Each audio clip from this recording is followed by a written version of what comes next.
Okay. Okay, so yeah, bro Shuaibu Uchuche, please, can you hear me?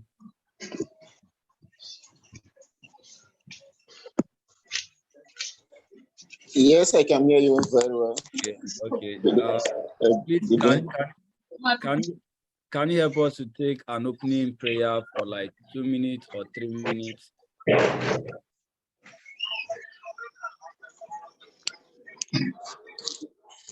All right. Thank you so much.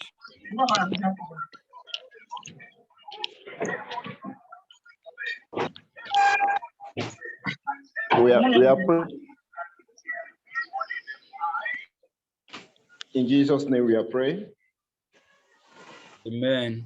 This juncture, first of all, I just want us to open our mouth and appreciate God for this ample opportunity, most especially to be among the living.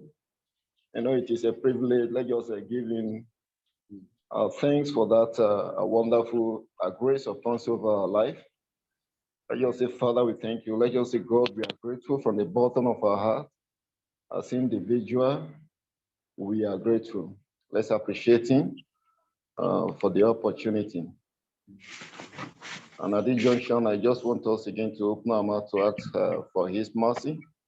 The Lord, at this juncture, as we are alive, we plead for your mercy, because it's only the mercy of God that can make your effort and also account your input to bring out a genuine result. So let's just thank Him and ask Him, plead for His mercy upon our life. First of all, mercy, forgive us our shortcoming.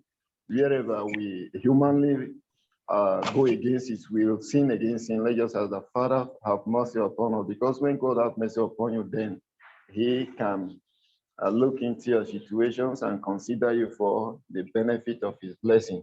So let's ask Him for mercy. And once again, I want us to open our mouth and ask God for this gathering. Let's commit into the hands of God, into His hands. Let's ask that He will come down and take a preeminent control. The one or two things we're going to do here, let's ask Him that, Father, have your way. Lord, take preeminent control. Let's welcome His presence. Because Bible let us know in the book of Job chapter 38, verses 8, it said that there is a spirit in man, but it is the breath of Almighty that giveth understanding. So when God breathes on your effort, breath in your life, then you will have understanding, you have directions, and you have what it takes to achieve and make results. So let's just ask in the Father, in this gathering, we are here and we call on you that you take preeminent control, that you have your way, that you breath on us. Every discussion we're going to make in this gathering, let's ask in the Father, a breath on us. Father, have your way. Father, take preeminent control. Open your mouth and ask Him. Let's wake on His presence to have absolute control, because it is when God gives one understanding, as in direction, that he or she can get it right and then make a strike a result. Let's commit the gathering to His hand. Let's commit every individual instrument that God is going to use to speak to us in the course of this meeting, that God will speak through them. God will give them direction to give the right and accurate direction that will also yield the result into our life. Let's ask, let's commit into the hands of God. In Jesus' name we have prayed. In Jesus' name we have prayed. Most High God, we thank you at this very juncture for all whom you have been unto us. Father, we say we are grateful, we appreciate you. We don't take all the benefit of your love, of your mercy, of your grace for granted, but all we have to say, we say thank you, and we plead for mercy. We plead for forgiveness of all our shortcomings, that whatsoever we might have sinned against you, we plead for forgiveness. And Father, as we have gathered this evening, Lord, to learn to find directions, Lord, it is only you that give one the best directions. So we pray and we welcome you into this meeting, that you take preeminent control. So at the end of it all, we shall have a trace, as in a track record, that we can look back that, yes, this is where it started from. This is where God helped me. that there will be testimony after this gathering. Thank you, Holy Spirit. We commit everything to your hands from the beginning to the end. Have your way. In Jesus' most wonderful name, we have prayed. Amen. Amen. Amen. Thank you so much, Bro Ochuche Shaibu, and God bless you, sir. So, Bro Ochuche Shaibu is one of the scholars, and also is one of the admins. Currently, he's joining us from Moscow. Thank you so much. We appreciate your coming, sir. My pleasure. Then he's also the coordinator of scholarship program at New Life Research Foundation. So we are so blessed to have him today. So if you look at our agenda after the prayers, the opening prayer section, the next thing we have is our general introduction. We are going to begin from our scholars. So if you know where you are is clear enough for you to turn on your video, please turn it on and tell us about yourself. Tell us your name in full. Tell us your field, okay, and then tell us in addition to the US, which other countries you have in mind, okay, yeah, and then tell us where you are joining us from, the state you are joining us from, the country you are joining us from. Yeah, that is going to help us a lot. So please, we can take it in that order, right? Thank you. We have 10 minutes. We have 5 minutes for this. 5 to 10 minutes for this.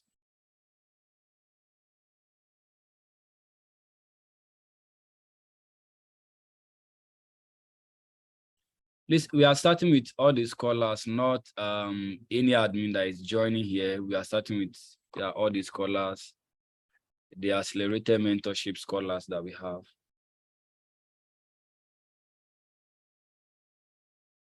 Please, you don't have to be humble about this. Just take it up. And all right. Good day, everyone. Yeah, good evening. Yes, my name is Isaac Nyashma. I am joining from Benue State, Nigeria. I studied mathematics at undergraduate, so I am interested in mathematics or any mathematics related course. I am interested, first of all, in getting scholarship to the US, but then UK in addition to the US, okay, and Denmark. Okay. What else? I think I'm done. Okay, thank you so much, bro. Yes, thank you so much. Yeah. Thank you for coming today.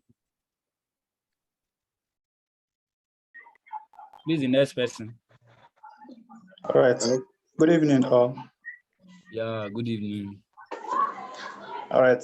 I'm Kafo Hygiene Semeka. I'm joining from Anambra State here in Nigeria. And my field of study is chemistry. I studied chemistry BSc in undergraduate. And aside the US, the other countries I have in mind, UK. Though currently I am one of the awardees of PTDF. So where I was given. Congrats. Yeah, Congrats. Thank you. We are so happy for you and we are proud of this. Yeah, thank you so much. And my country is France, but okay, we are having a long universities in France. The partner universities, PTDF partner universities in France have stopped giving admission, and they don't have room for January intake. So okay, I'm kind of still making an inquiry to know if I can change country. If it's possible, then UK is my target outside the US. Okay. Yeah. All right. Thank you so much. Thank you so much for the audience. Yeah. Thank you, sir. So the next person.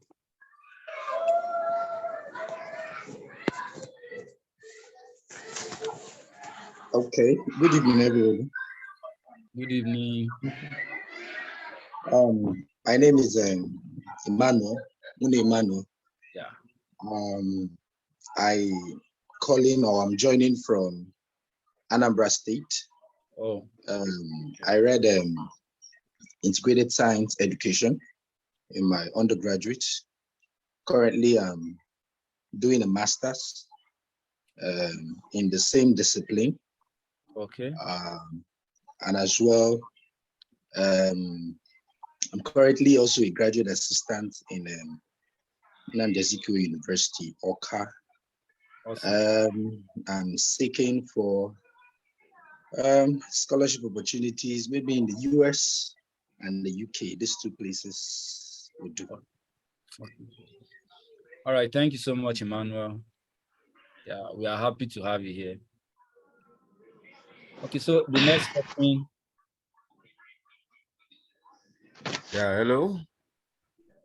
Yeah, we can hear you. Yeah, my name is Richard Gotavishma Richard. I'm joining from Makodi, Benue State. Graduated from Federal University of Agriculture, Makodi. Agronomy, to be precise. My area of interest has been plant breeding, horticultural biology, general agronomy, and soil fertility and management. Outside US, I have interest in Canada and Sweden. Okay. Thank you. Canada and Sweden. Okay, great. All right, thank you so much, Richard. We are glad to have you. The next person.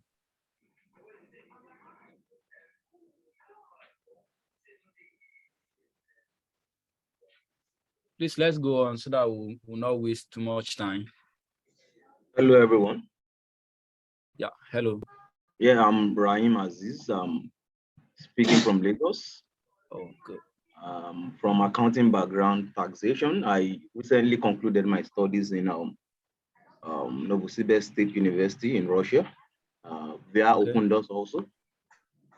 And yeah, I got to know about this accelerated mentorship program through Mr. Anthony himself. We met in Moscow, actually. So Okay. yeah, so I'm interested in, I recently concluded my master's, like I said earlier. So I'm more interested in PhD scholarship in the US, Okay. mainly Canada, or maybe Denmark as well. So in areas of taxation, management, risk and all. Okay, okay. All right, thank you so much, Rahim. Okay, we are so happy that you are here. Okay, and congratulations on your graduation from your master's program in Moscow. Thank you.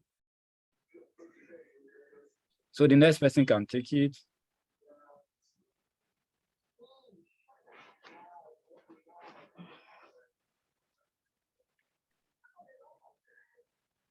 Oh, are we done?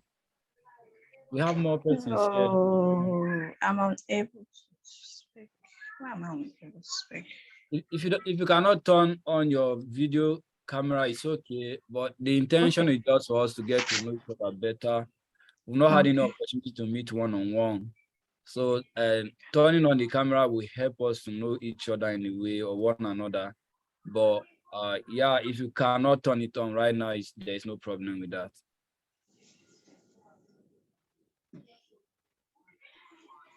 Hello.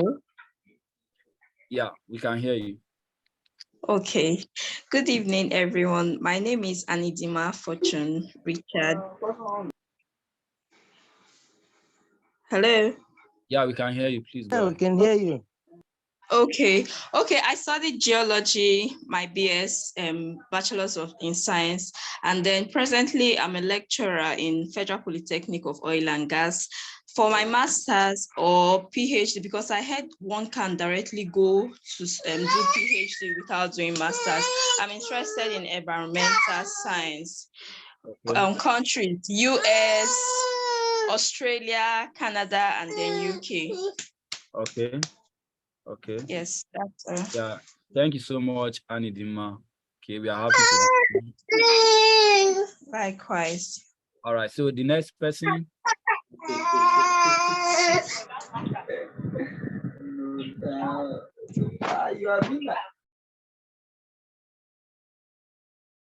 Please, if you are done, you can unmute yourself.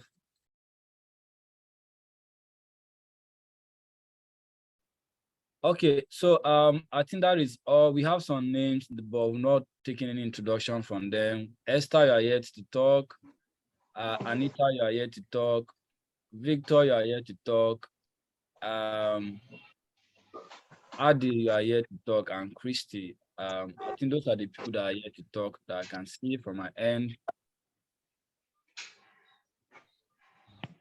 Good evening, everyone. Yeah, good evening. Victor? Okay, can you hear me? Yeah, we can hear you. All right, my name is Victor Jomobi. I finished from Federal University of Agriculture. I did both my BSc and MSc there. I have an MSc in Applied Microbiology, and I'm currently looking forward to opportunities, PhD opportunities in US, Canada, or France. I'm currently a graduate assistant at Bayelsa Medical University, Bayelsa State, and I'm currently in Bayelsa right now. Okay. All right. So thank you so much, Victor Ajumobi. We are happy to have you, sir. All right, thank you. Yeah. My name Welcome, Victor. Thank you. My name is Esther Ido. Okay. Thank you, Esther. You're welcome. Yeah, I finished from Obafemi University. I obtained my Bachelor of Pharmacy program at Obafemi University. I'm interested in pursuing PhD in pharmaceutical sciences at the US, UK, or Canada. Okay. All right. Thank you, Esther. You're welcome. We are happy that you join us today. Okay. All right. The next person. Hello, good evening, house. Yeah, good evening. Okay, I'm Adele Ngwa. I studied analytical chemistry from Federal University of Agriculture, Makurdi. I'm currently based in Abuja, and I'm seeking for PhD positions in the US and probably Canada. Thank you. Okay. Thank you, Ade. Okay, we are happy that you are here. The next person, I think we just have one or two persons remaining. Okibe, can we take from you before we take from Anita, and that should be all.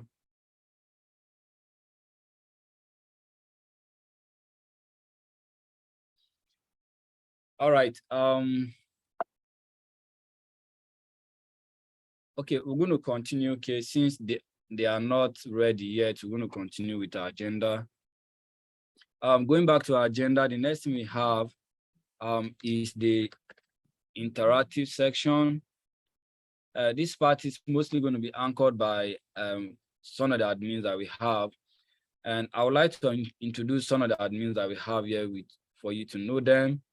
Admin, please, if you can turn on your video, if it is fine for you to turn it on, it's really going to help. But if you cannot turn it on, no problem with that. So firstly, I want to introduce us to Bro Ochuche Shuaibu, who just finished his master's program in Moscow. He was the one that led the opening prayer. So Bro Ochuche, can you say hi to the house? All right. Good evening, everybody. Just like he has rightly said, I'm Shaibu Chuche. I graduated from Federal University of Agriculture, Makurdi, and also a graduate of Ecology and Nature Management in a People Friendship University of Russia and Moscow, where I am currently. Thank you. Happy to have you. Okay. You're welcome. Okay. Thank you so much.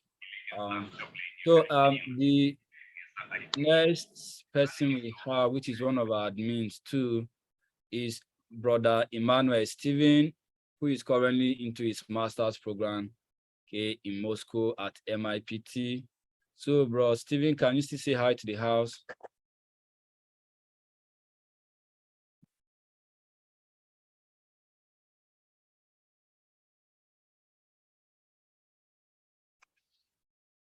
Okay, I think bro Steven cannot hear me.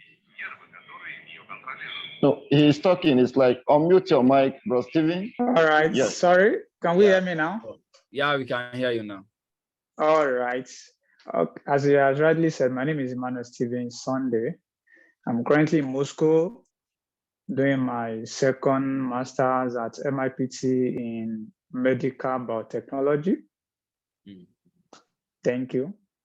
Okay, thank you so much. Okay, yeah, I just got a chat from Anita that it's been difficult for her to introduce herself, maybe because of network. Okay, but along the line, Anita, you can see introduce yourself. Once your network is fine, you can let us know. Okay, so my name is Iman Joshua Moses. Yeah, I'm also one of the admins. Yeah, I'm actually in my PhD program at the University of Tennessee. Okay, thank you so much. Everything that we just said is just the grace of God, right, and the help of God. And you see, the burden that New Life Research Foundation has is to see that you guys will make progress in not just your academic, but even in your career. Okay, so as much as God has placed in our heart and any capacity that God has given to us as a body, we are here to share, okay, either from our experience or the way God has helped us to learn from others to also share. So this particular meeting is more of interactive section. It actually took us time to introduce ourselves, but yet there is a need for that so that we'll get to know ourselves better. So moving on. Oh, Anita, can you hear me? I Anita, can hear you. Okay, yeah, please go ahead to introduce yourself. Okay, good evening, everyone. Good evening. My name is Anita Nana. I have a bachelor's degree in agriculture, specifically animal science, and I am presently based in Abuja. I'm looking out for master's opportunities, majorly in the US, then the UK or Canada. Okay. Yeah. Thank you so much, Anita. We are so happy to have you. Thank you. Yeah. So thank you so much, bro Chuche, for letting me know. One of our admins is also here, bro Toluin. Please, if you can unmute yourself to introduce yourself to the house, that would be great. Yeah, so sorry about that. I didn't see you earlier. Thank you. Okay, good evening. My name is Tulem Teheme. I'm joining from Moscow. Also a master's student. I'm studying cybersecurity here in Moscow with Moscow Institute of Physics and Technology, MIPT. Thank you. Thank you so much. We are so happy to have you. Okay, so we are going to move on straight to what we have in our interactive section. If you look at the interactive section, we have section number A, which is search for program and school. Search for program and school, right? Options. I'm seeing someone raising his hand. Please, you can go ahead. Hello, good evening. Yeah, good evening. Ondaka evening. I have a first class degree in microbiology from Federal University of Agriculture, Makodi. Okay. Yeah, thank you. Thank you, Evelyn. When I saw the name on your, I didn't actually know that like it was showing as if it's a number, so I couldn't get whose name it is, right? But thank you so much. We are happy. All right. Thank you. Welcome. Yeah. Okay, so I'm going to take that session. Then there is a session for how to email professors, some of you must have made attempt to email some professors. Yeah, we're going to like have a kind of interaction there to see how it has been or how you can do it better. Bro Emmanuel Stephen is going to help us to take that. Okay. And the remaining section, we're going to work with time. Okay. All right. So in that section A, we have the search for program or school options. Some of you must have done your personal search to see how you can get a list of programs that you can work with. I know in case you are new to this, I want you to know that there might be two major areas that you can work with getting your list of schools. Number one is maybe a recommendation from friends, or maybe you know a friend who is studying in a particular school in that particular country. Let's say, for example, Bro Lupe Senu, who is currently in Georgia Tech. You got to know that Bro Lupe is in Georgia Tech. Okay, so Bro Lupe, the fact that you get to know that he's in Georgia Tech, he might be doing bioinformatics, right? Which is not your major. So if it is your major, you can just go to bioinformatics department or program and search their options there. What do they have? Okay. And then if bioinformatics is not your major, the fact that you heard about Georgia Tech, you can go to Georgia Tech and look for your own program. So if you studied civil engineering, your undergrad, and you want to continue in civil engineering, or you have another area that you're looking for, you can just type Georgia Tech, then you type the program. So it will just take you to that program in Georgia Tech if they have, okay, or to take you to the department. Is that okay? So that is the way to go. Another detailed way to search, I'm going to bring it up when I pick up the second option that you can use. This one might help me to like share my screen. Okay. So in addition to this one, the next one is you can go to usnews.com. At usnews.com, you're going to allow me to just share my screen briefly. So if you go to your browser, please can you see my screen? Yes, of course. Okay, thank you. Yes, we can see. So at usnews.com, okay, so if you go to your Google, you just type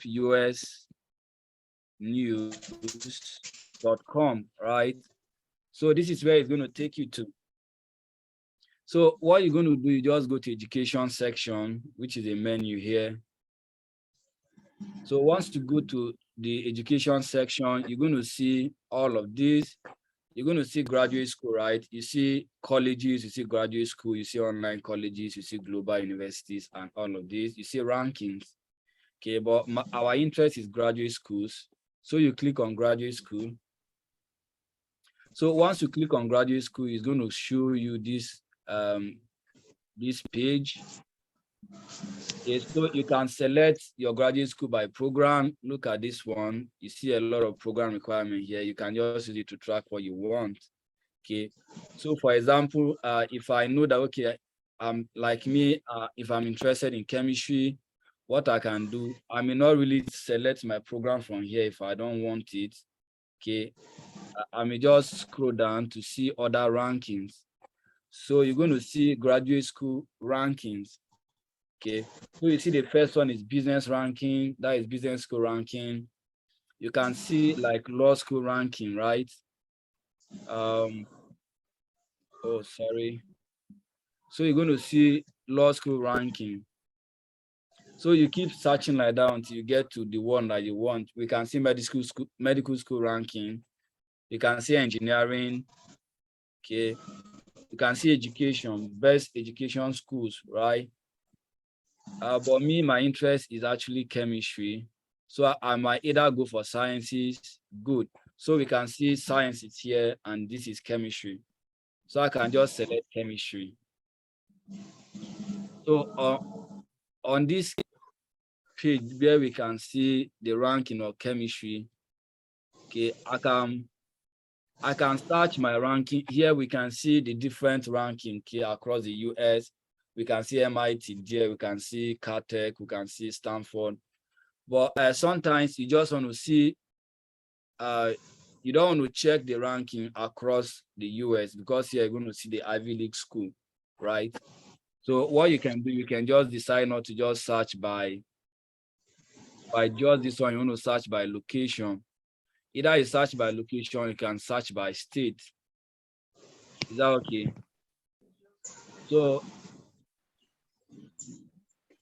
So you might try to search by state or just by the name of the school, right?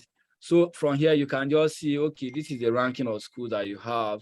So you can keep searching the ranking, right? If you like, you follow this ranking. If you like, just go and look for an option to search by state. I think I went extreme, so I'm no longer seeing the function for searching by state. But if you start from the beginning, you're going to see where you can search by state. Okay. So you can just take out of the 50 states we have in the US, you can begin to okay, I want to search for the schools in Michigan State. Okay, let me see the rankings in Michigan State, right?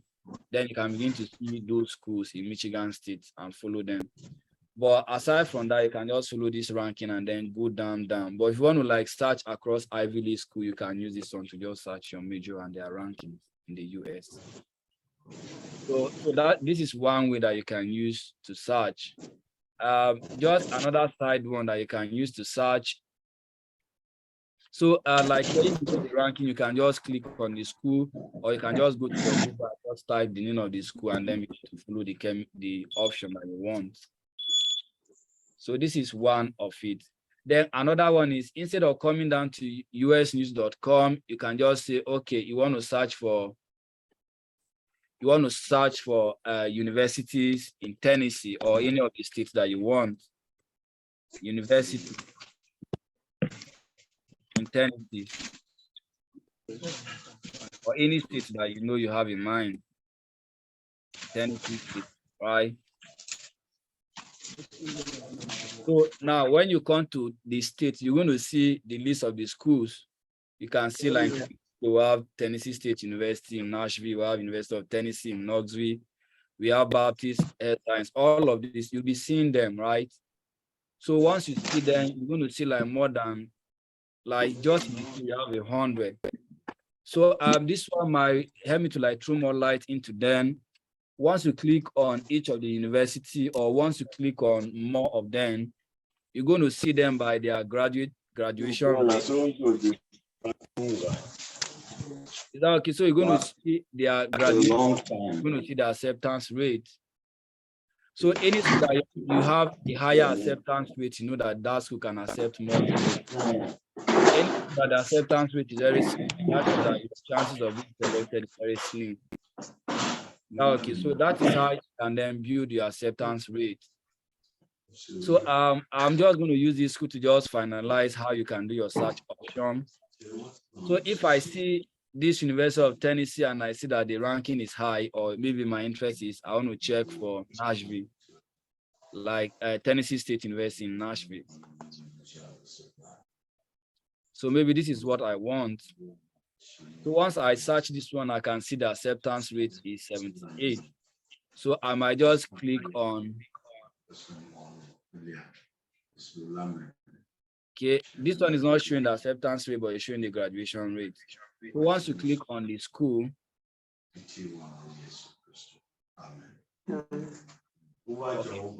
so once you click on the school, you should get the website from here. Okay, even if you are not getting the website from here, you can just copy the school and just drop on Google. Okay.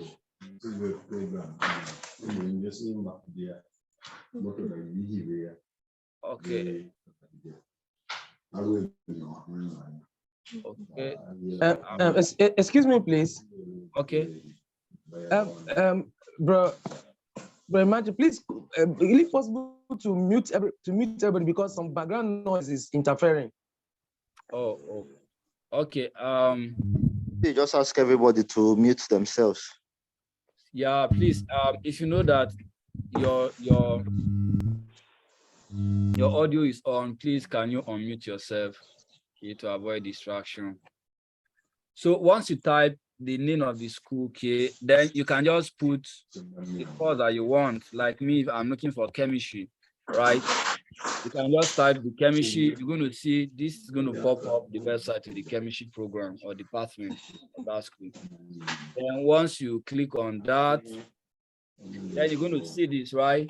So this is Tennessee State University in Nashville. This is our chemistry department. So my interest is the graduate program, right? So yeah, you can just go to their degree, right? Degree program. Once you click on it, it's going to bring you down to the degree program. Here we can see the bachelor, right? So let's see if they have. Then look at their masters, right? You can see their master's program. Okay. So based on their master's program, you will see it. If you have a PhD, you're going to see it. But this one, we are not seeing a PhD, right? There's no PhD, meaning they don't offer PhD in chemistry in this school. They only offer masters. That is one way. In some school, you just see here, they are going to state graduate programs. In some, they just state undergraduate programs. So once you come to it in this way, that is the way you can navigate. But another important thing before you write down, okay, this school, I'm going to apply for this school, you have to go and check their admission requirements, right? Or their admission. I don't know why this school is not showing me what I need to see about admission.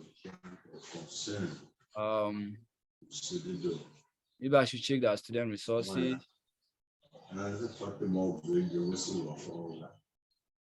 Okay, so like their student resources, you can see maybe here you maybe apply now. You might see some kind of information about your application. Good. So you might see some information about your application as an international student. You are going to check, okay, all the admission requirements. If you are cool with the admission requirement and you meet them, then you're going to write that school. Can you hear me? You're going to create an Excel page and then write the name of the school, check the deadline of the application. That is when is it going to open, when is it going to close. Is that okay? Then you can then write, are they going to like accept any test? Is there any required test for this program? So you just write those things down so that at the end of the day, you can have a list of the school that you want to apply for. So these are the simple ways that you can use to like get your option for school. What I just did is an illustration. Some schools will go there to give you more information depending on the arrangement of the school website. So that is just the simple ways you can use. Number one is a recommendation from friends. You hear about a friend studying somewhere. Number two, you search across states. So you just type universities in this state. And then number three is you can go to usnews.com and get their ranking. Either ranking nationwide or ranking per state, in line with your field. So yeah, that brings me to the end of my talk in this section.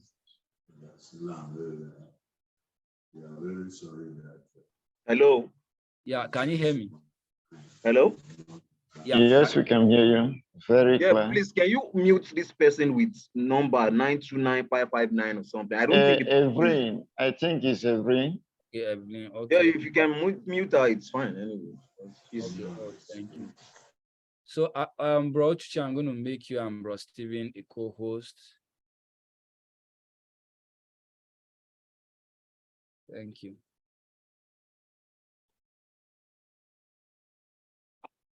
Okay. Please we're going to leave some questions. If you have any question, just keep it down or write it down somewhere. Because of our time.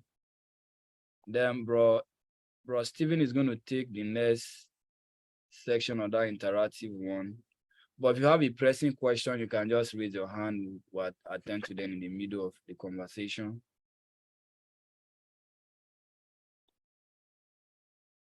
So this time we'll give it to Bro Steven Emmanuel to take the section for how to email a professor.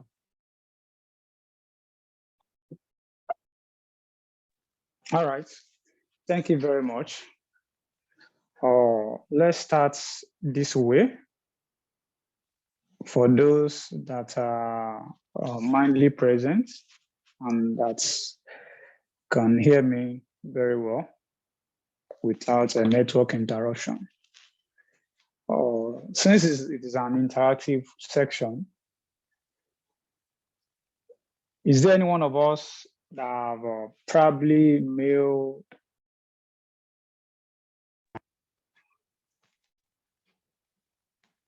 Anybody? I didn't get you. What did you say last, please? Have you mailed the professor? Is there anybody that mailed the professor in recent time about I have. application? I have. Okay, you have. That's good. That's good. What is the feedback like?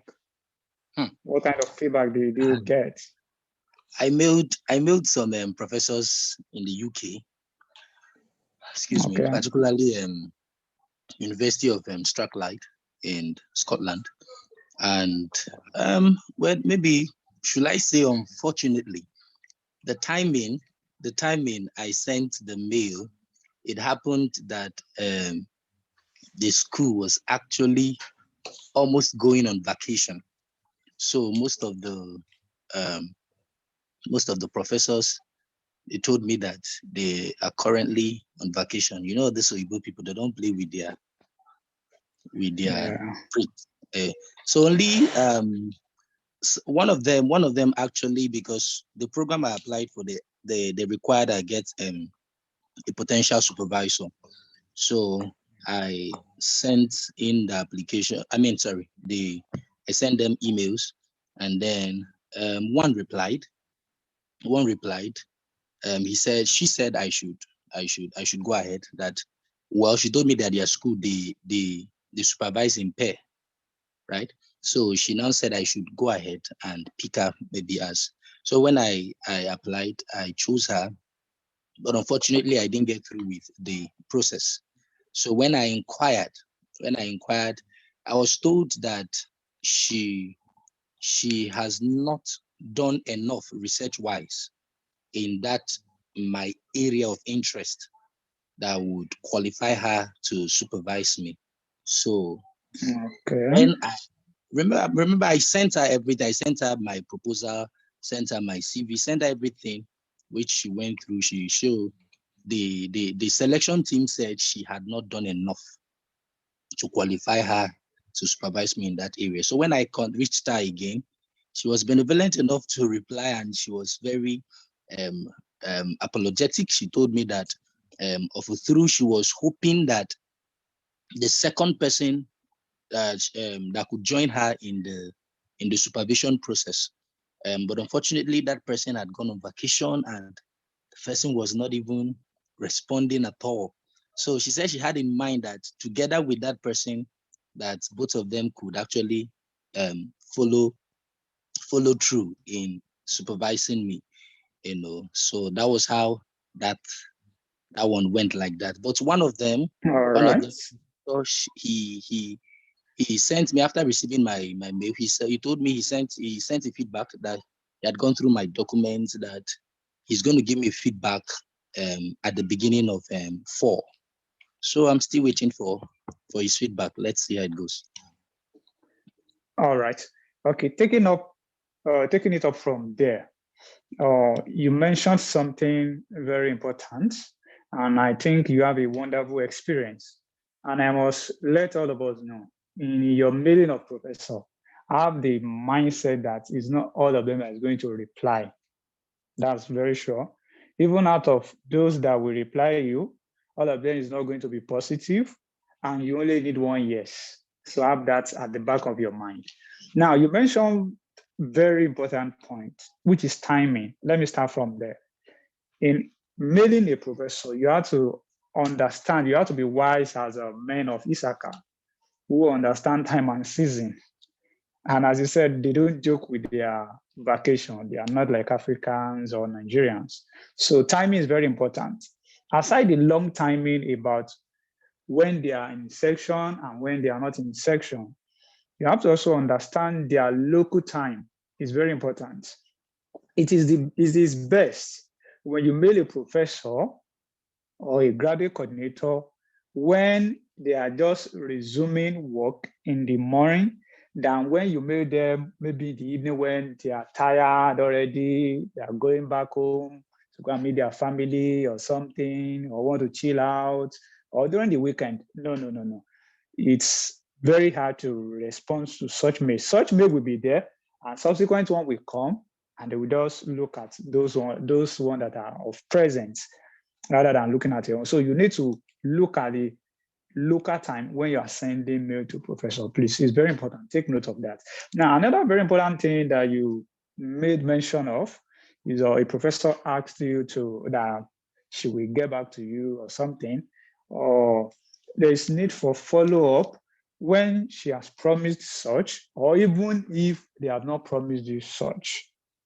In mailing a professor, after you have sent your first email, there is a need to do a follow-up if there is no reply, or if they say they are going to get back to you and they refuse to get back to you after a long period of time. So you can do a kind of follow-up by replying on that same particular mail. Not that you go and create another mail so that they can follow the trend.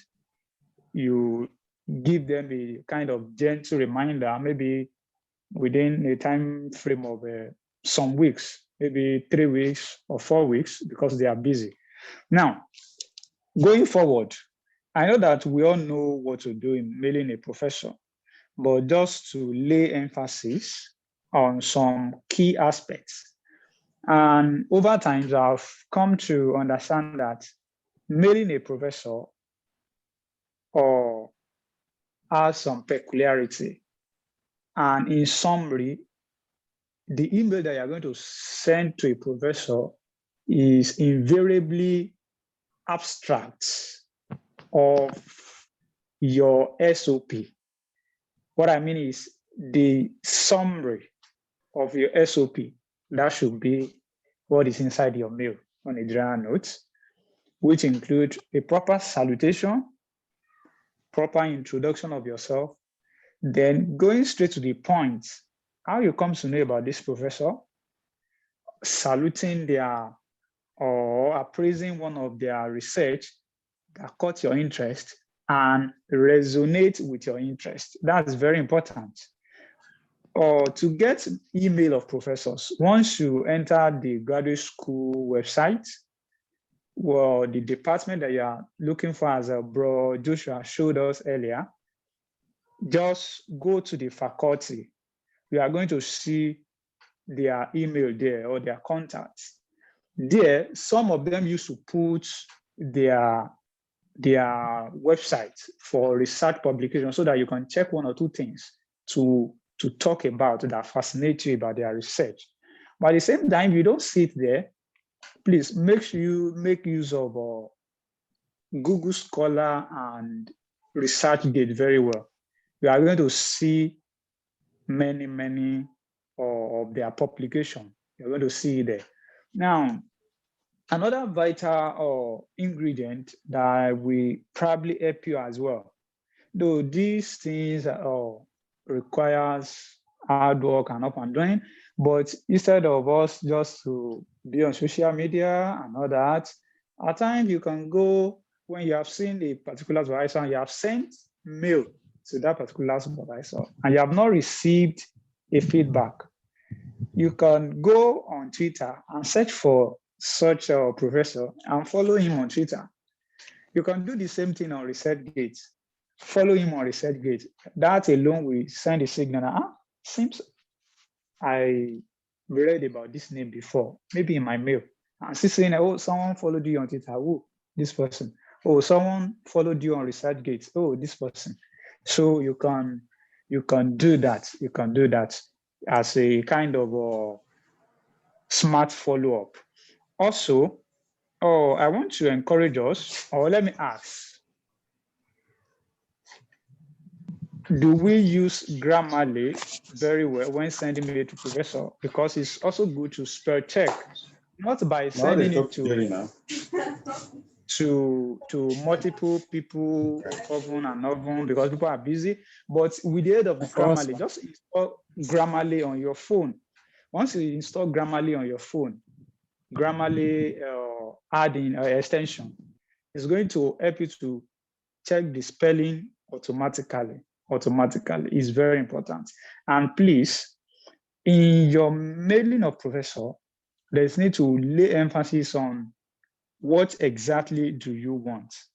After talking, you must be able to let the professors know that, okay, you are looking at the possibility of joining his research group at so time. You are looking at the possibility of getting the funding from him as you wish to put forward application very soon. Now, another thing is, even if you have not, or if they have not responded, for the fact that you already mailed them and you also mentioned them in your SOP, is going to send a signal to them, possibly during the reviewing of application. The professor might be one of the panel. Oh, this person mentioned me, and I think I've seen a mail like that. So all those things, they are interconnected. So be consistent in your mail and your SOP when you are putting forward your application. And as we know, don't send a generic mail. Don't send a generic mail. And the more reason you should go and look at their research interest and mention their research direction that interests you, or a particular publication of this professor that interests you and align with your own research interest. It might not totally align. It might just be a part of it. And also you can raise questions that, having seen this your publication, having read through your publication and was fascinated by this your results, I was wondering if you can use maybe a simulation, or if you can use maybe a particular novel compound to check this, It's something of interest. So you can raise a kind of appraiser question in line with what you have, and always do a proper closing remark, best regards, and all that, and always thank them as well. Let them know that, okay, you know how much busy they are, and you truly appreciate their time. And let me tell you this, there is no, though your email should not be unnecessarily worded. What I mean by unnecessarily worded is some things that are not important, you don't need to say it. However, email to professor. From my own experience and some of our, you don't need to keep it so short that you miss out some important selling points. Because at the expense of trying to say, okay, they are always saying professors, they don't have time. Let's keep it short and simple. Some people tend to jeopardize some of their important selling points, which is not good enough. Now, let me give you my experience. In 2019, when I started mailing a professor fully, I was a victim of that, trying to keep it short and simple, just go straight to the point and all that.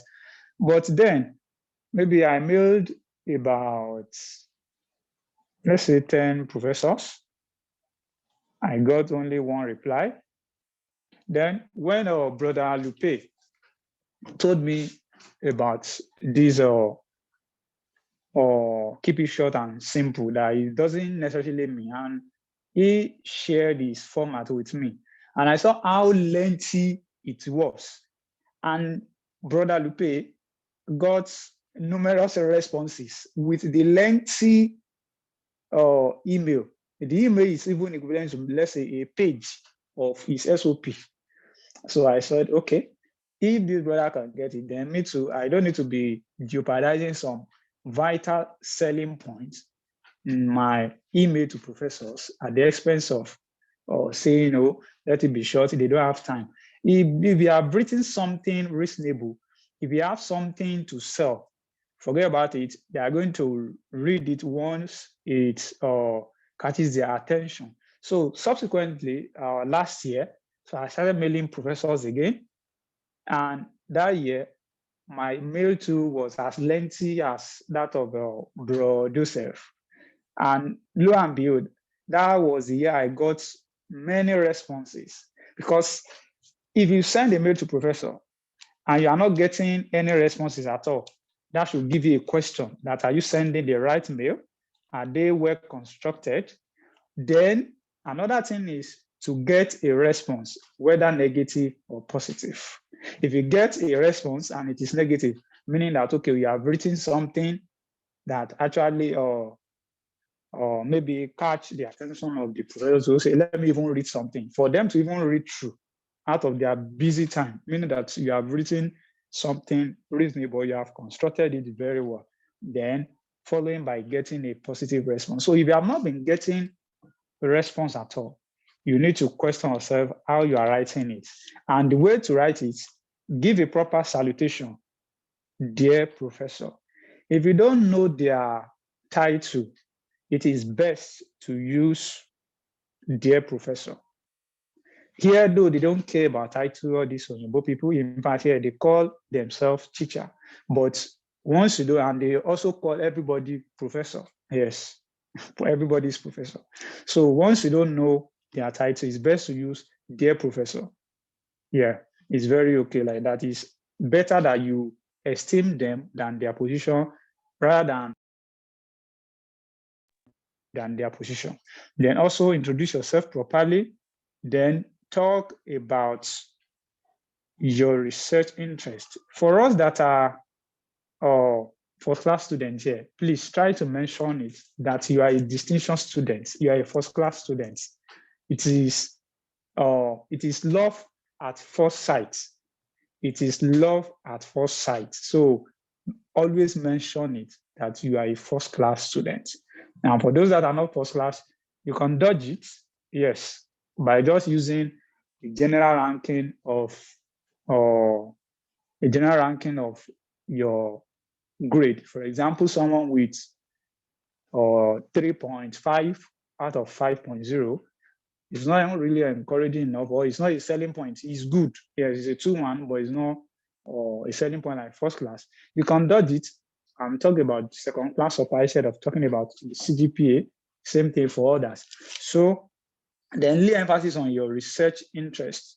The project that you have done, how have you gone with it? Do you have any publication? If you have any publication, include a single link there. That's my BSc or my MSc research work, which has led to some publication. Then you attach the link. It's very important. Attach the link. I think yesterday I mailed someone. The person will click on that link to go and read about the publication, and also try to blend your interest with the professor's interest. Try to blend your interest with the professor's interest. That one is very important, that it will fit in very well. It will fit in very well. However, for those of us that want to change field, your previous research experience might not match the field of the professor that you want to change to. You can use other things to come in, maybe online courses that you have done. For example, as I'm rounding up, one time I wanted to mail a professor like that, and I'm going into bioinformatics from industrial chemistry. So, and I've done a particular online course from Harvard University on Coursera. I have to use that as my selling point because bioinformatics and doing pollution remediation, they are not correlating. So I need to dodge my pollution remediation, then go and pick my online courses that I've done at Harvard University. And I even mentioned it. So then even say, oh, from Harvard University, they don't even know they might not even know that it's an online course from Harvard University. So I mentioned that, okay, I have this from Harvard University, and I blend in with the professor's research interest. So if you are changing your research interest as well, don't be afraid. You can use other means to blend in with the research interest of the supervisor. So I don't know if you have any question in this regard. or any other person that want to share his or her experience in 1 minute so that we can all learn together.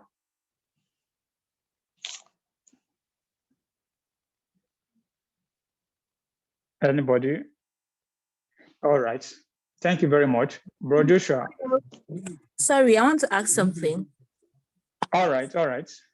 So you mentioned that if a person is interested in changing their course in the next program they want to go for, they can mention an online course or something they've done. What if you don't have an online course you've done? What if you've worked somewhere that have given you a different experience from what you studied in your graduate and you want to go for your master's in that field? Can you use that experience? Sure. You can use experience. In fact, that's very better. That's preferable. You can use that experience. Yeah. Okay. Thank you. You're welcome. Sorry, bro. Brother, can you hear me? Okay, I can hear you. Yeah, so it's more of like a request than a question or anything. So is it possible for us to get something like a sample of some kind of emails you've sent? And so I think that would help, as a guide while we, plan on sending our emails to professors anyway. All right. Although on our general group, that's our Telegram group. Yeah. I think over time we have sent some links that contain such. However, we try to get it again and send you more prototype on Telegram group. I believe all of us are there. We're going to do that after this section. All right, thank you. Yeah, you're welcome.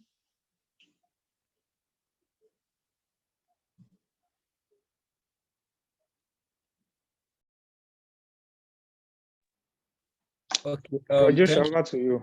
Okay, thank you so much, bro Steven. Yeah, bro Steven actually did a good justice to the aspect of emailing a prof. Yeah, thank you so much.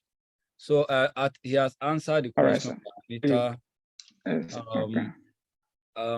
Anita. Like alternative to experience is when they try to use online training, right? Like any online courses that you're taking, we can use that one when you don't have experience. But if you have experience plus online training, it still counts.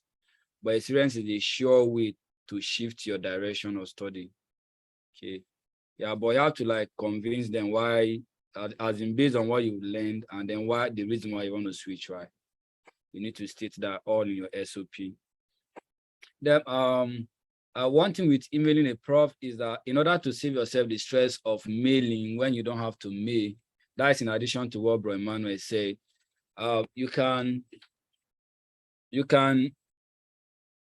you have to first email the graduate coordinator of the program you want to apply for. So maybe in the Department of Accounting, you have a graduate coordinator, and that same graduate coordinator or the graduate program director is also the same graduate program director for finance in that same department, right? So that shows that it's going to be one person across, whether they have multiple programs or not. So, but you have to email that person, just introduce yourself as a prospective PhD student or master student of their program, okay, or of their school, that you want to find out if it is required for a prospective graduate student to email a prof or to get a professor's acceptance before applying for the program.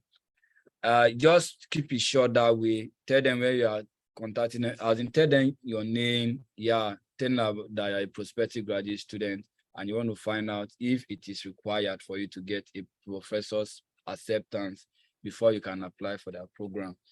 So, and the graduate program director would then give you feedback if it is necessary or not. If he or she is saying that it is not necessary, then you don't have to email any prof, just apply to the program straight, right? Read the other requirements of the program and then apply for it. But if they say if it is required, then you have to do that. So that is one of the escape. So there are several ways you might get your offer because you email a professor, then you get RA, or you can just get a direct admission to the program. But one thing I want you guys to check out for, if it is schools in the US, please don't forget to check the funding option. Any school that you see and funding is not part of it, don't apply.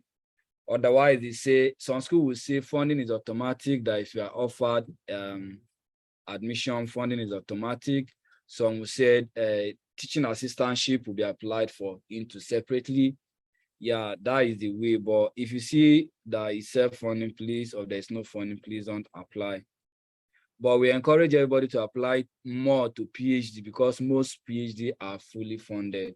In some, they will say it as soon as you get offer, you're going to get offered, you're going to get funding straight. In some, you have to apply for a separate funding. But most PhD is just automatic funding for US cases. Yeah. Bro Emmanuel, did you raise your hand? Although I think it's another Emmanuel, but sorry, I forgot something. Okay. Let me briefly chip this in. In addition to what we have said, in mailing professor, please use subjects. Don't forget that most email without subjects are prone to end up in spam.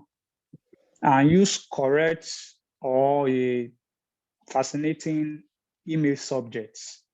For example, you can put an email like research interest on maybe that particular professor research direction, or PhD studentship. So use a captivating subject. Without subject, your email is prone to end up in spam or something. Thank you. Yeah, thank you so much. So just be encouraged to put the subject of the email, like what he said, or you can just type inquiry and then put like the heading of the inquiry, right? Or graduate student position, PhD student position, something like that. Anyone, okay, that will like talk about the message you are passing. Okay, then one little thing I want to talk about is please, if you're applying to schools in the US, you have to know that we have different categories of school. I think you guys know already that we have Ivy League school, and then we have other schools, right? So most of the ranking will put Ivy League schools. Those Ivy League schools, schools like Princeton, schools like Harvard, schools like Stanford, schools like, yeah, if you just search Ivy schools in the US, you see their names, okay? So those schools, if you see the acceptance, maybe it's around 7%, that is very slim to get. So if you want to like check your school options, have the category of them. We have like Ivy League school, we have safe schools. Is that okay? Then we have middle schools. Okay, yeah, just based on the ranking, you have to go for schools that are safe, the more, but you can cut the application across all of them. Have Ivy League school to give your shot, fine. Have a safe school, have a middle schools, have your school list across different range, so that if one is not accepting, you should have offer in others, right? Then if you have multiple offer, then you have to decide where and where. Bro Mune Emmanuel, please can you, yeah, you raised your hand. Sorry, yes, sir. I have a question. Okay. I just decided to try out what you thought during your own section. I went to usnews.com and what have you. Okay. There is this, like, initially when I was introducing myself, I majored in integrated science education. Yeah. And considering my position down here in Nigeria, I would want to continue in that area. But I've had this challenge, how to search for my program of choice or interest that cut in different schools. But with this thing you just taught us, it gives me the opportunity to see the schools at a glance, right? But along the line, in the course of my applications, I discovered that like down here in Nigeria, integrated science education falls under science education program. So, and in the course of my applications so far, I discovered that some schools have science education under curriculum and instruction, and still others have it under a separate umbrella. So why going through trying to practice what you thought of, I saw the option for curriculum and instruction. That's number one. And I want to know and I tried to search for maybe a program that has, I mean, the list of programs where maybe I can choose from science education or something. And then I didn't actually see, but I saw the curriculum and instruction. So I said, I tried to open one of the schools. I discovered that some things, maybe I would look at it critically again. But another question I want to ask is, some of the schools have, I saw some of them have no application fee, others have application fee. Is it possible, how can one request for application fee waiver, if it is possible to do that? That's my question, sir. All right, thank you, Emmanuel. The first question, if I get it right, can I say you were asking that you didn't actually see the one that is specific for your concentration, right? Yeah, because now if I decide to go with curriculum and instruction, some schools in the US have science education under curriculum and instruction. Others have it in probably maybe higher education administration. It cuts across. It depends on the arrangement of a particular school. So if I choose curriculum and instruction, like the one I chose, let me be specific. The one I chose, the curriculum and instruction, I did not see science education specialization in it. I saw things like you have things, other things. But point now. So I think what I can say from my own end is that you can try to be open up for different things that may not be science education to the point as a program name, but maybe you see something education, maybe the kind of research that they do might be the one that will take you to science education full time. But since science education is within education, or even that curriculum management that you've seen, maybe you try to say, okay, what are those professors into? So what they do might be the major thing that will take you to what you want, but the program name in quote might not directly give you that. Is that okay? So maybe each time you see education, you can just check education and then see, okay, what have been done under the education program. That might help. And then for the other question about application fee waiver, I want you guys to know that any school that is giving a lot of application fee, the competition is high because a lot of guys will put their head into it.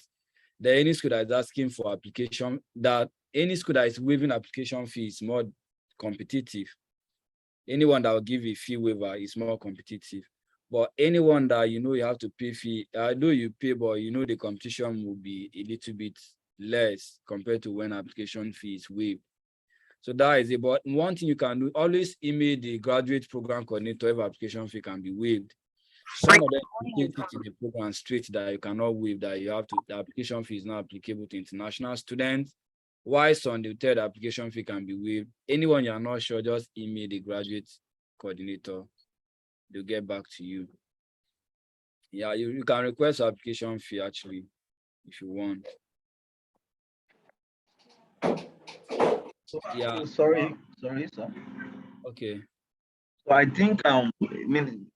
Emmanuel's question is like, how do you apply for application fee waiver, if I'm not mistaken anyway?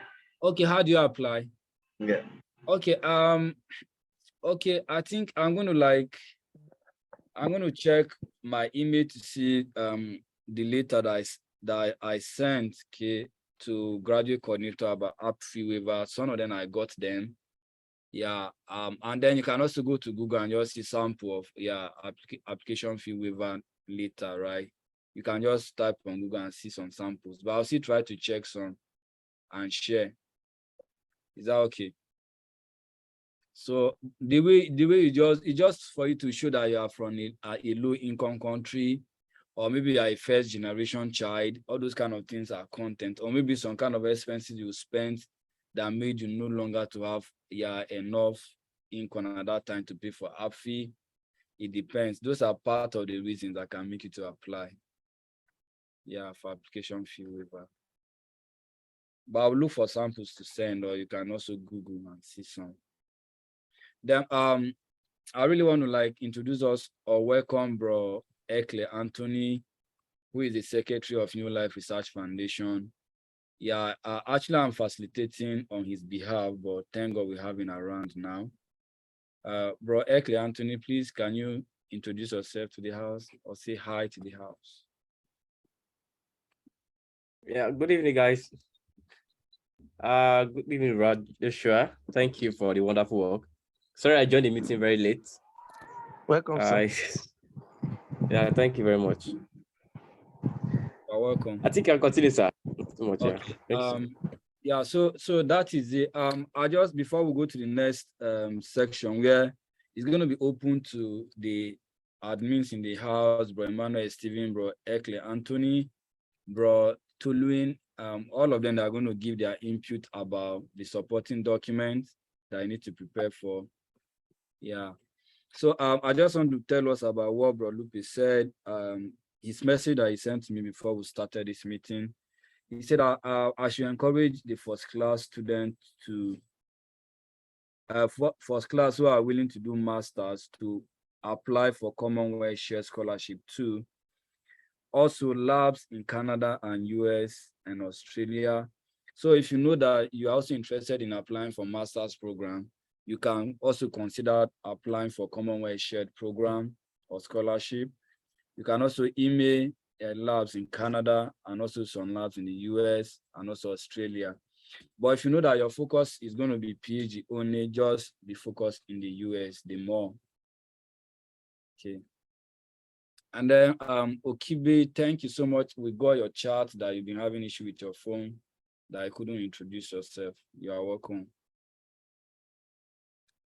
Okay, so the next one we have is going to be preparing your supporting document.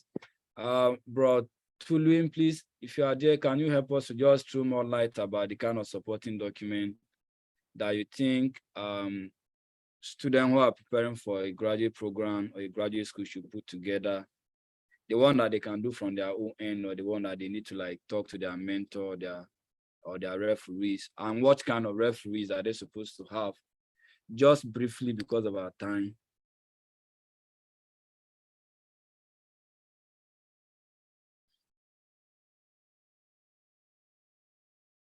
Hello, bro Tuluin.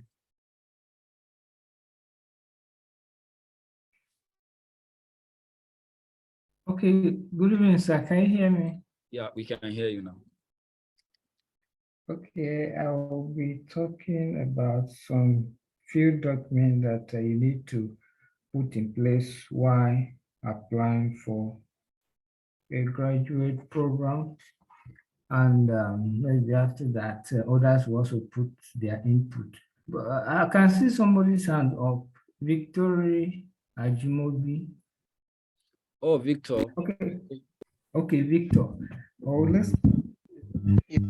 Yeah, although it's past, when you were talking about those opportunities, Commonwealth and so I just wanted to chip in Chevney. Chevney is also on for people that. Yeah, thank you so much. Thank you, Victor. Chevening and then the normal Commonwealth scholarship. Yeah, those ones, they are good, but it's just that the competition in them is always high. But if you know, you are encouraged to apply, right? But I think Commonwealth Shared is always being done at the school level, which is less competitive than the main one. But if you are led, just apply. Okay. Thank you so much, Victor. Anita, you want to say something?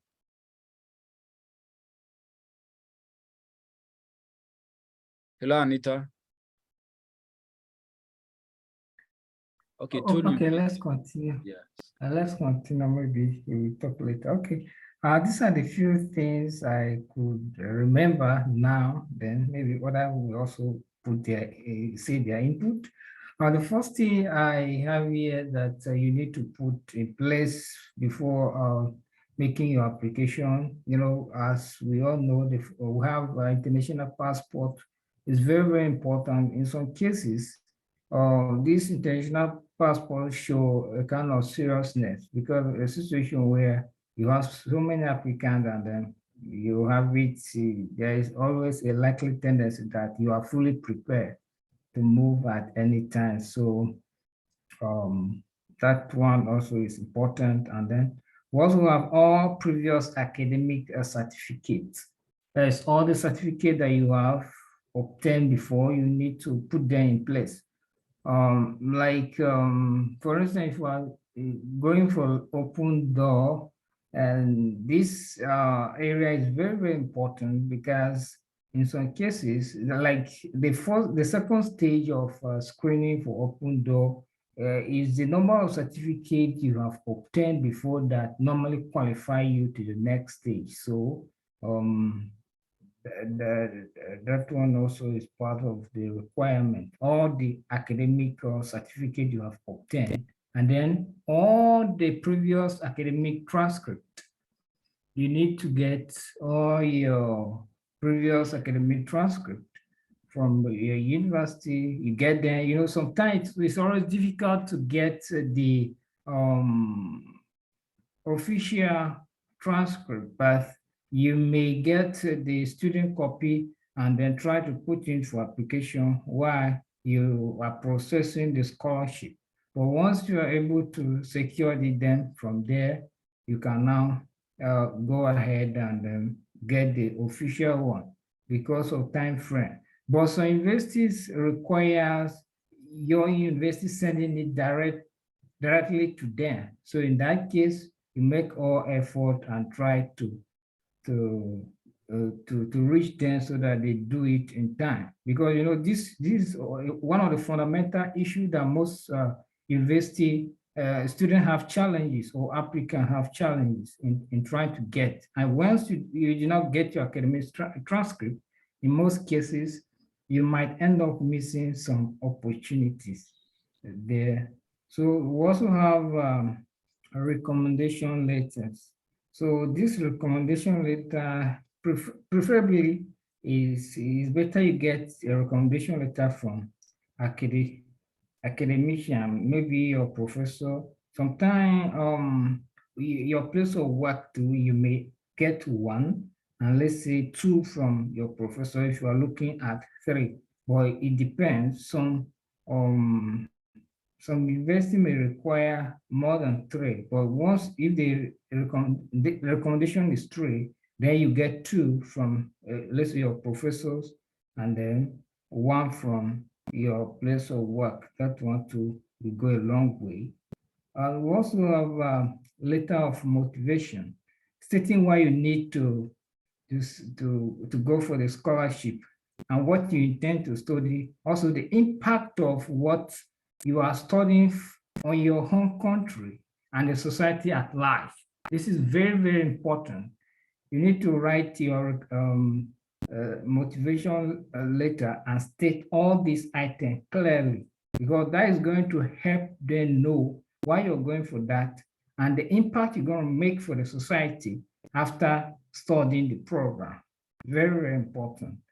And some countries, they require English proficiency. You know, it's very, very good if you are in position to get some of this English proficiency, to write all these English testing exams like IELTS, TOEFL, GRE, or GMAT. Is very important because some countries, even countries that does not require them, if you are opportune to write it. It's not going to be a waste, because if you find yourself in some countries and maybe you are opportune to get some English work that may help you to upgrade your stipend, once you have this certificate, it helps you, and also in application too. But there are some countries that does not really require that. So if you don't have it and you are not ready to write those exams, then you will now focus on the countries that does not necessarily require English testing exam. Then other supporting documents, including the letter of award earning from academic or social event, and leadership certificate.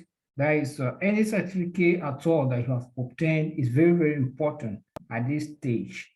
If you do a professional course and you get a certificate, you need to keep it. While you are trying to apply, you use it. Any professional skills that you have acquired, It's very, very important. If you have certificate in all these areas, it's gonna help you. We also have CV. They have someone has mentioned this before, I think. CV here, that is your curriculum vitae. You have to prepare it using international standard format. That will go a long way. Then your research publications and conference attended is very, very important. This aspect is where some people find it difficult. If you are, let's say, from Nigeria and you study some courses, as long as you study like mathematics, I studied mathematics during my undergraduate, and then after that, I registered with Mathematical Association of Nigeria. I used to attend some of their conferences. Even some years that I was not chance to attend, I happened to pay for the conference and they gave me certificate and the materials. So it's very, very important. If you can identify any association, standard association in your field and join them, it will be good too in that regard. Then research proposal in some cases, that is, we're going for like PhD, because a PhD, you must have a research proposal. And the online application, and brother, these two brothers have already said something about it. So I think these are the few ones I remember. So other people can also contribute in this regard. Thank you so much. I don't know whether I was too fast. Did you people hear me? Yeah, Bro Tulwin, thank you so much. You were not so fast. You were okay. Yeah, we So, got you. You did a wide coverage of this supporting document. Thank you so much. Bro Anthony, maybe briefly you can just summarize, right? Just summarize, yeah, in the aspect of this. Okay, thank you, Brother Joshua. But before I will speak any further, I want to know how many persons are currently applying and what are they applying for? Maybe you can just speak, just on your mic and speak. Or you can Is just it masters or PhD? You can just put it on the chat. Right. Okay. Yeah, I can just put on the chat. Okay, chat, right?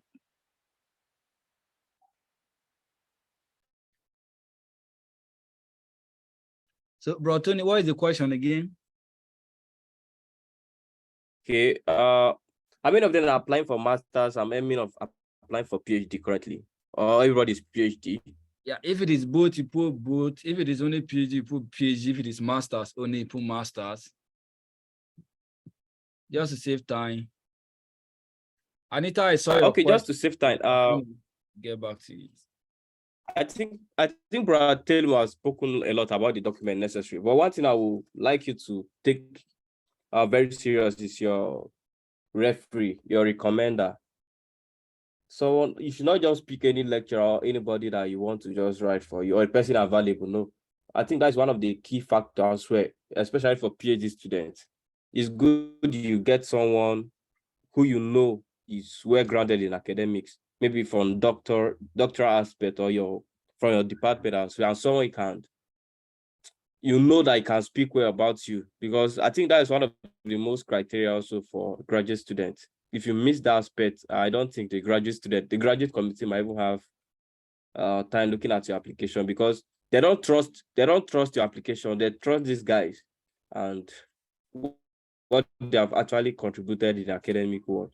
And beyond that, you just need to know your specific research area and just try to mention somebody's name from the school in your motivation letter. It triggers your ego a lot, and it might give you an upper hand as well. There's nothing much I want to say. Okay. I think that is all for now. Okay. Thank you so much, Bro Tony. Wow. Thank you so much. Yeah, that is just a summary of supporting document. Okay, just put them together ahead of time. There are some that are not under your control. So like your recommendation letters, as he said, you just need to like get in touch with those people ahead of time. Don't just jump on them when you submitted application. If you want to apply this time, tell them now. So that when the time comes, if they are getting those emails, you will know that I've already told them before now. Okay. Okay.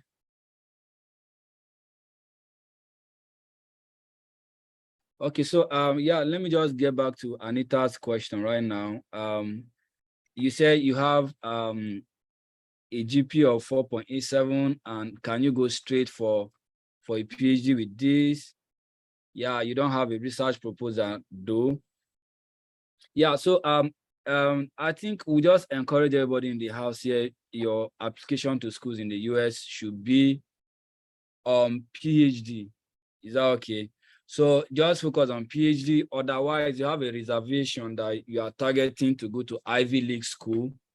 So how that works is that, okay, when you're applying, you apply for both masters and PhD, you mix them up together. When you get offer for both PhD and masters, you can then take a master, go for that master if it has funding. When you are done with the master, then you can apply for a PhD in an Ivy League school like Harvard, like Caltech, or any other big school, or Stanford, right? So that is the easy way to get to Ivy League school. But if you want to go to Ivy League school from Nigeria, it might be more challenging. So you apply for both. Okay, then when you get both PhD and masters, you can decide to go for the master, so that having a background in US education will be easy to go to Ivy League school. You get. Then so Anita, you can go to a PhD straight without having a research proposal. What you need is just to be able to write your statement of purpose very well. You don't need a research proposal for schools in the US, but you might need that in other schools, in other countries. Okay. And then there's one question you asked, if I can still recall.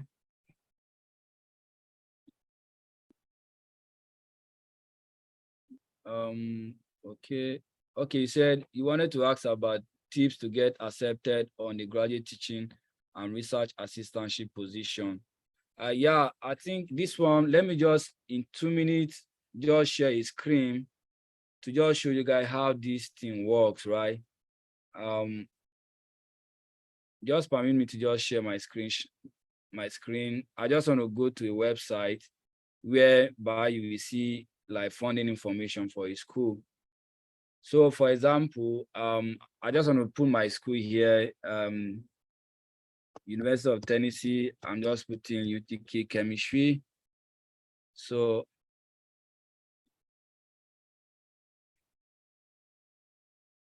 yeah, so like now, this is my school, this is my department. What I need to do right now, I will say an information that is meant for prospective students, right? Once I click on it, I'll see graduate, right? So once you come to graduate, you're going to see them. If you follow, you're going to see application guide, you see applying, I see research open house, you see scholarship and awards, right? So you're going to just click on this scholarship and award and see. Sometimes you see assistantship, sometimes you will see different kind of stuff, right? Yeah, sometimes you see this kind of scholarship and award, and then this one is just stating scholarship. So I want to see about the program. Let me just go to about the program. So sometimes if you are checking, then you begin to see information. Yeah, you can see this, right? Like if GRE is required, talking about deadline, then you're going to see, yeah, what are the benefits I receive as graduate teaching assistantship. In some school, they are going to put it straight away. I'm trying to find it hard to check, but sometimes you go to like either the graduate handbook, either you go to the graduate handbook, or you can go, you just search it around and see about the funding information or tuition. So once you go there, you're going to see, okay, yeah, students who are offered PhD are automatically considered for assistantship. So that one is going to be there. But assistantship, most times, each time they're giving it to you is always for otherwise it is stated. So, and the job of assistantship in the first place is to make you not to pay school fees and for them to give you stipends, which will take care of your bills. But in US, they don't pay anything like your flight ticket. You have to arrange that yourself. It's once you get to the school that everything will be affected. So back in Nigeria, you may not receive anything from them until you come to the US. That is part of the backward that you need to do from your end. But their pay is sufficient that you can pay anything you borrowed for you to meet up with that.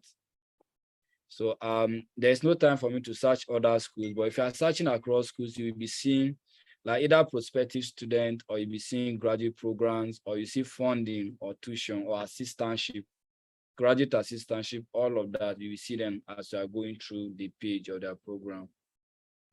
So that just that is how it works. Right. Thank you. Then just to summarize, the last thing we have there is building a timeline, right? If you look at our agenda there, we say, okay, how can we create a timeline? So if you have your school, as you're searching across your school, if you don't begin to write them down, you're going to forget what you search because you'll be going through different schools. So one good way you can do is for you to create an Excel. I showed you guys Excel earlier. You can create an Excel, then you can just group your school like Ivy League school, then you can put middle school, then you can put safe schools. So at least you should be able to have like at least 4 across each of them, minimum of 4 across each of them. Ivy League school, 4 of them, safe schools, 4 of them, middle schools, 4 of them. So at least that way, but you can extend them beyond that. So the issue is that you should be able to you should be able to spread cast your bread upon many waters, right? So that is just the purpose of that. So when you write the name of the school, okay, then you're going to put the deadline of the application. Then you're going to write when is the application going to open. Then you're going to write when is it going to close. Is that okay? Then you're going to write, does it require application fee? Those are the columns requirement that you put across each school. So the name of the school, the deadline for them, that is when are they going to open the application, and then when is it going to close? Then what are the required documents? Is that okay? Application fee, is it waived or not? All those things, you just put those information across. Then you see, have you submitted your own? And that is going to see whether you have submitted the application. And then you're going to check, okay, your recommendation letters, have they been submitted? So you just do those things to keep a track of them, a kind of timeline, something that we can always make reference and see. You can use color to show them. Anyone that is completed, you can just use green and mark it. Anyone that is yet, you can just use red. You can use different colors to be able to like beautify. It's just being creative around how you create your timeline that you follow up throughout, so that you won't miss out at any time. So I think that is what I have. If I see any timeline sample, I can share maybe through email to everyone. Okay, I wanted to build one like follow what I did before, but my system crashed, so I don't even have any sample of it anymore. So I don't have anything about that to share. So I think we can just take a few questions as we bring this to a close. Or if anyone has anything to say that either I did not say it or someone else did not say about me, maybe something that they missed that they want to like make emphasis on. Or any of the questions you have in your mind that we didn't cover, please, you can just turn in the questions.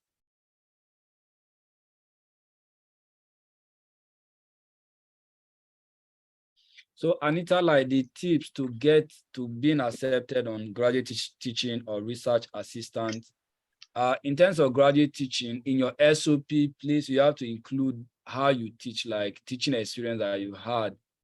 Okay, you have to talk about them. It doesn't matter whether you taught in the high school, you can talk about them. Maybe in your NYC, you had the opportunity of teaching.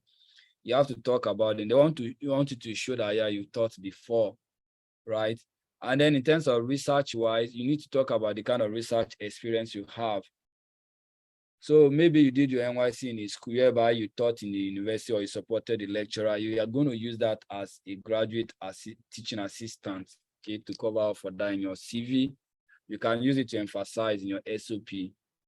any research you've done, your research can be your undergraduate thesis. It can be even what you did in your internship, right? You can use them to sit on top of them in your writing. Yeah, then I think we might try to find a way to share where you can like get more information on how to craft a good SOP. If you have an issue with that, please send us email, right? I'll look forward to share it with you. Or you can drop your comments on our Telegram page. Bro Tony, please can you put the Telegram link? Someone asked about the Telegram link, the link to our Telegram group. I put it already. That's fine. Okay. Yeah, hello. Okay, I will do that now. Okay. Please, if you have a question, can you raise your hand? Okay, Rahim, you have a question. Yeah, I dropped it in the chat. You probably missed it anyway. So as we understand that during applications to most of these graduate schools, even though GRE is not one of the requirements, but some specific departments would require them. And I learned that there is a way you apply to, because we know going through, it can be really arduous going through like writing GREs and all, especially when the application like there is a deadline and it's closer and all. So, and I learned there is a way you can apply for a waiver, even though your chances are like 50-50 or something. So I just want to ask about this specific thing. I know there has been some questions regarding this on the group anyway, but I just want to ask to get the first-hand information, since we are here speaking to you directly. How do we go about applying for GRE waivers or GMAT waivers and all? Thank you. Okay. Yeah, like other persons, they are going to like give their input about this. But I know GRE now in the US is mostly waived. Otherwise, your major is coming from the mathematics background or engineering background. Even some engineering, they are waiving past schools. So anytime you are just checking, you just need to check, okay, is GRE required in that program? If they write that GRE is required, maybe if you want to be sure, you can email the graduate coordinator to know if GRE is required or is optional. Okay, but if they say it's not, if they say it's required, that is just how it is. You cannot dodge it. The highest thing you do is to leave that program, leave that school or the program, and go for the ones that are waiving. And then this calls for like checking this on time, because application to schools in the US, the window will usually begin to close from November. Those ones that used to waive application fee, maybe you see November 18. But other ones, you will see December, first week of December, application will begin to close. That shows that you need to if you are planning to take your GRE, you need to plan to take it at least maybe 2 weeks to the deadline. Is that okay? 2 weeks to the deadline.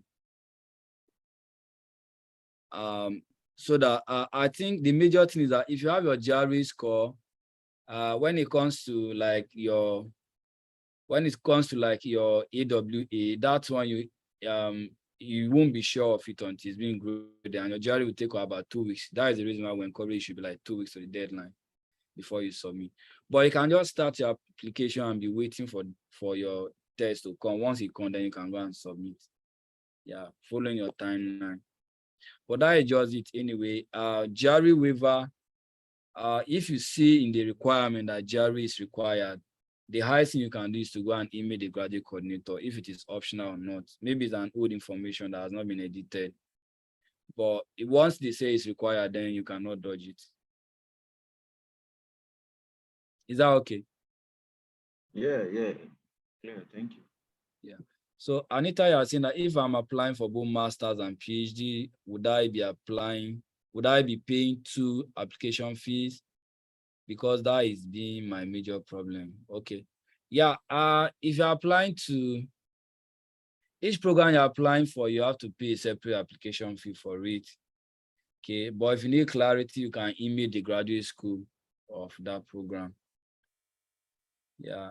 But if you're applying this to like one particular school, I'm not sure. I don't know if it's going to be one. I'm not sure. but you can always refer your question to the school.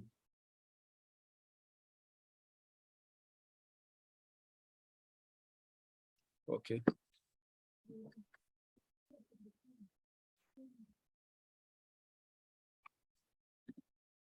So, Bro Tony, please go ahead. Yeah. Okay, yeah. I know we have said a lot about this, but one thing I want to emphasize is that the journey of securing scholarship is a journey of sacrifice, one, and it's a journey of faith, two. So in this journey, everybody I've known is everybody I've encountered so far that have gotten this stuff gotten success in this.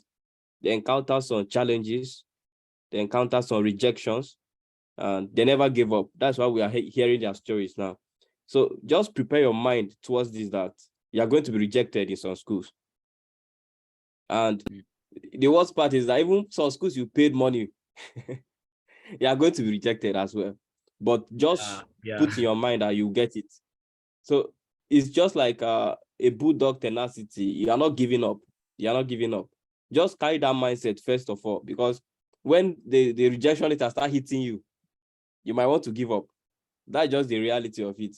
And even if you don't get it, you will still get it. You just keep pushing on. And if it's worth investing in, you can even, I don't know, you can source out money to pay for application fees. It's a journey of faith, like I said. You just keep hoping and trusting God for something good. Thank you. Thank you. Thank you so much for that, Bro Tony. Thank you. So you don't really like give up, right?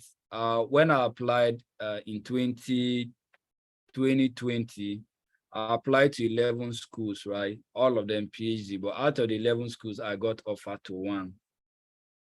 4 of them, I paid the application fee. Okay, others were waived, right? But the thing is, all you need is just say yes. Otherwise, you want to like, if God is blessing that I have multiple years, fine. But if you got 1 year, that is the way to go. So for Anita to ask that, why do people do 2 masters? It depends. Maybe you've done a master's program. Maybe Bro Emmanuel should be the right person to answer this. Bro Emmanuel Steven. Why is it that some people do 2 masters? Yes, sir. Hello? Yeah, we can hear you. One of the major reasons for it is maybe you have a delay in some of your PhD application. Due to one reason or the other, you can as well just your BSc certificate to do the job. That's what happened in one case. Mandate is something that easy to be doing 2 masters. There's no time for that. But during my own time, while I was applying for PhD, the ASU was on strike and I was unable to get my master transcripts. So the scholarship that I got, which is the Open Door Scholarship, I could not present my master's transcript and certificate for it. So I have to tender my BSc and relegate the scholarship to masters. Yeah, because I want to both PhD and master. So they have to give me the option of master. So it's not necessary at all. It's not necessary at all. When people can go for direct PhD even from BSc, so why doing 2 masters? However, it's a good experience. For example, now I'm from Masters of Industrial Chemistry. I'm doing masters in medical biotechnology. So I think it's a cool experience, but it's not really necessary. But you can tackle it side by side, because one of the things I've learned in the course of this is when you are outside Nigeria, it opens your eyes to more opportunities. So even if you are able to, if you have 1 master already, and you also have the opportunity to apply for another master, which just it will open your eye and also give you different experience entirely. So that's why instead of just staying, you can leverage on it, spending the time you are going to get a better offer. Thank you so much. Yeah, so that is just it, right? Maybe your taste or maybe the situations that happened that time. Okay. And also, like I said before now, some persons, they are passionate about the class or school that they go for.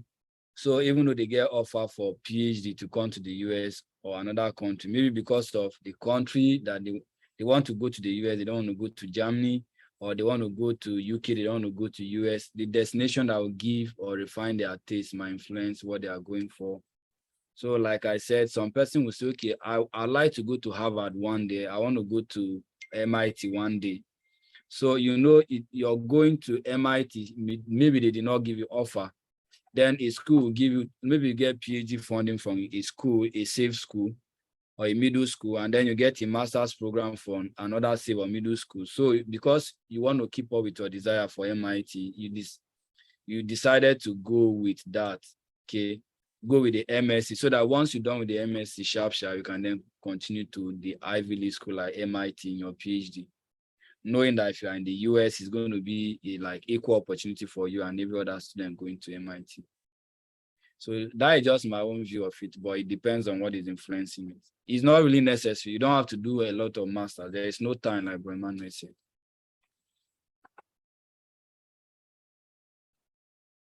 Okay, so if there is no more question, I think this is where we draw the curtain for today. But if you have a question that is not been addressed, maybe you can raise your hand for our scholars, our mentors here to help us address them. But there is no more question.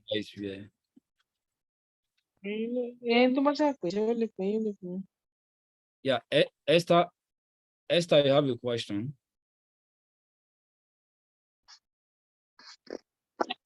Hello, Esther. No, not at all. I don't have a question. Okay, thank you. Okay, thank you so much, everyone. I sincerely appreciate you guys for making our time for this. Like we said, this is like a section for us to start our rigorous process. Every month we'll be getting feedback from you guys about your progress. Once you beginning from today, you should be able to go in there and begin to make a list of your school, having your option cut across all the safe schools. If you are finding it difficult to do any session or all we'll discuss today, please reach out to us either by email or send us a chat on Telegram. Okay. Yeah, so every month we'll be having our meeting now until you guys will be traveling out of Nigeria, okay, or maybe when you'll be going for your next program. Our prayer and our earnest expectation that the grace of God, which is sufficient enough to meet all your needs, will be with you guys at the beginning of the application. At the end of the day, we'll all be giving testimony, we'll all be celebrating the goodness of God in this journey so far. So please take heart, be encouraged, no matter how the rigor is, just give your time to it, okay, and everything will be fine. Thank you so much, and God bless you all. Bro Tony, do you have anything pressing you want to say again? Bro Emmanuel, Bro Tulu, is there anything pressing you want to say to them?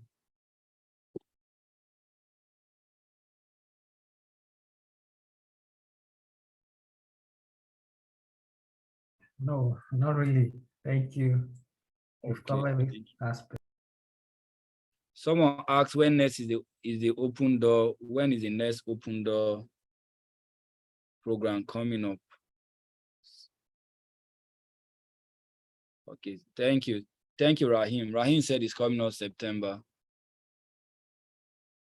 All right, so yeah, sorry. Yeah, you can go ahead.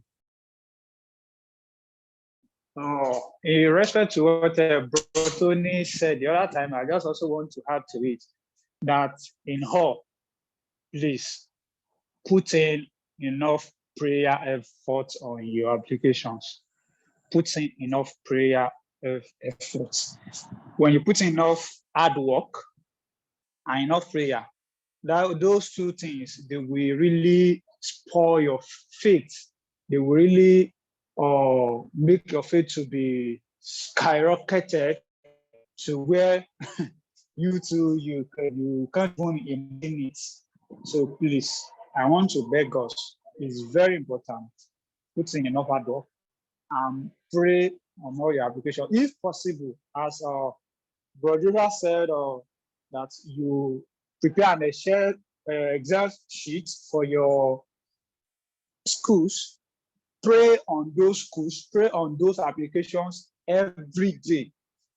Pray on them every day. It will really go a long way. It will really go a long way. I wish us all the best.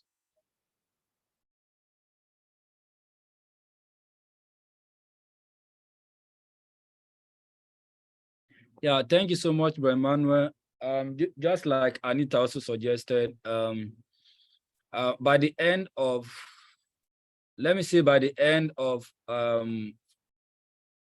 August, okay, let me say, yeah, the moment we enter into September, I want everyone to send your timeline of graduate school. By then you must have made your list of schools. And then when you send it to us, yeah, we're going to use that to also work along with you. If there's any issue, we can refer you to anyone who is in that school. And then we're going to send a list of some recommended schools that we know, yeah, they give offer very well. Okay, that we know. We can share them to you guys via email. Okay, so, but just compose your list of schools. If you don't have a laptop, it will do a good job if you try to have a laptop. If you don't have any, if you don't have international passport, like bro Tulin said, this is the time to do it now. Okay, so just have all those things put in place. Okay, if you don't have a transcript, if you have a departmental result printer that is stamped and signed by your HOD or exam officer, you can use that as an unofficial transcript. Yeah, thank you so much. At this time, please can we begin to appreciate God for his faithfulness, for the way he has helped us, even for us to come this far. Yeah, this has almost taken us over 2 hours, but yet we are grateful to God. Can we ask God that even the way he has helped us, the information he has caused to be shared among us, they will be profiting, they will become fruitful. Yeah, at the end of the day, we'll see that yes, God has helped us in this long process. Yeah, not just because we heard that information alone, but God helped us and carried us through the rigor of graduate school application. And it wasn't in vain because God helped us. Yeah, it's one thing that you labored, you toiled day and night, but it's just God that brings the plan, the desire of your heart to pass. That cannot be overlooked. Can we ask that God will cause every information we heard there to come to pass, the desires of our heart to be met, even much more, that his will for us will also come to stay, because our own thinking might be shallow, but when God comes into the scene, you will see that there is a turnaround. It might not look at it now, but this is the beginning, and we cannot overlook the time of this little beginning, that God will perfect all that concerns us in this journey in the mighty name of Jesus. In Jesus' name. In Jesus' name. Amen. Father, we thank you for your help. We thank you for how you've been with us even from the beginning of this. You have helped us to come this far, and it is time for application.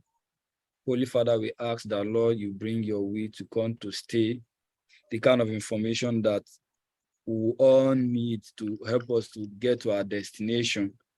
You are the Father that knows the end before the beginning. Father, we ask that, Lord, will not miss that which is useful and that which is vital to this journey.